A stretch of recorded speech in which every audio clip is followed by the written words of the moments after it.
చదువు పట్ల అవగాహన లేని ఆ రోజుల్లో కళాశాలలో అందరూ అబ్బాయిల మధ్య తానొక్కరే ఎంపీసీ గ్రూప్లో చేరి ఇంటర్మీడియట్ విద్యని పూర్తి చేసుకున్నారు.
ఎక్కడా వెనుకడుగు వేయకుండా తన చదువును కొనసాగిస్తున్న క్రమంలో 1984లో ప్రభుత్వోద్యోగమే తన కష్టానికి ప్రతిఫలంగా తన చెంతకు చేరింది.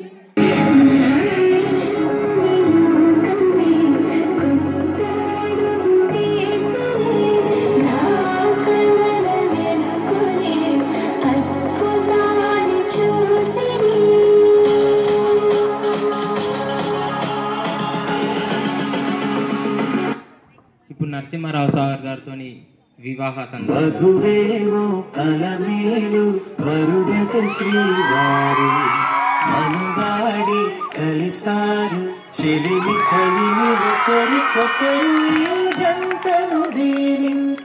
దేవతలందరి నోట పలికెను చల్లని మాట శతమానం భవతి. దశాబ్ద కాలం పాటు విద్యారంగంలో ఎస్జిటిగా సేవలందించిన పిదప 1997లో స్కూల్ అసిస్టెంట్ సోషల్గా పదోన్నతి పొందారు.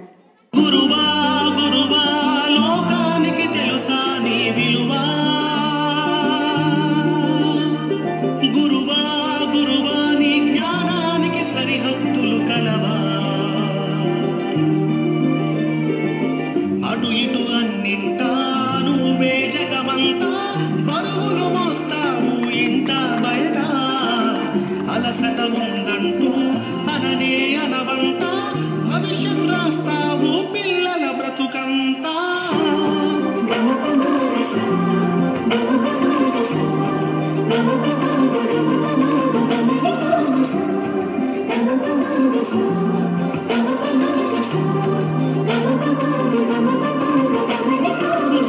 ఇలా తన వృత్తి ధర్మాన్ని నిర్వర్తిస్తున్న క్రమంలో తన కలలకు ఆశలకు ప్రతిరూపంగా ఆ శ్రీరామచంద్రుడి ఆశీస్సులతో ముత్యాల వంటి 2 పిల్లలకి జన్మనిచ్చారు.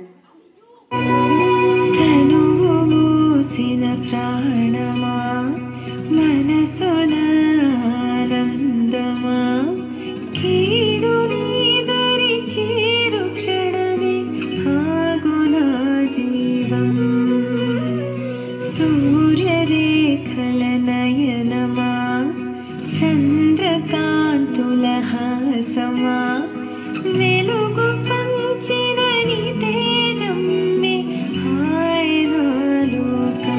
కుటుంబ బాధ్యతలను ఉద్యోగ బాధ్యతలను సక్రమంగా నిర్వహించడంలో సవ్యసాచి తాను. ఇదిలా ఉండగా వాళ్ళ నాన్నగారి కల సాకారమయ్యేలా పీజీహెచ్ఎం ప్రమోషన్ తీసుకొని మరో ఘనతని వారి ఖాతాలో వేసుకున్నారు.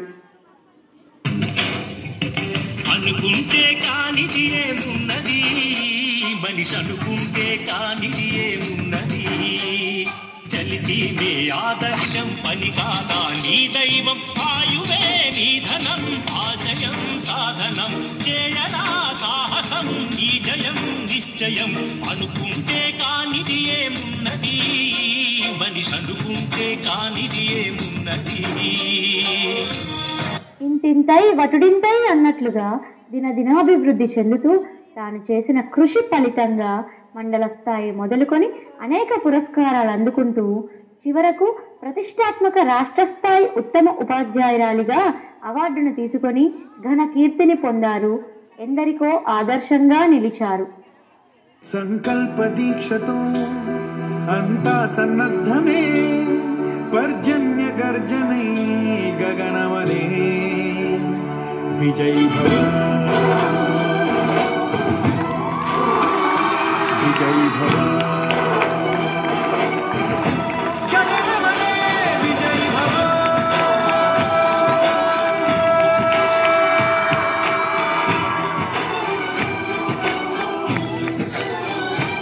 గడియారంలాగా అలుపెరగకుండా ఇన్ని నాళ్ళు మీరు చేసిన నిర్విరామ కృషికి నేటితో విశ్రాంతినిస్తూ మీ ఈ శేష జీవితం అంతా ఆయురారోగ్యాలతో అష్టైశ్వర్యాలతో సుఖ సంతోషాలతో ప్రతిరోజు పండగలా కొనసాగాలని మనస్ఫూర్తిగా ఆకాంక్షిస్తూ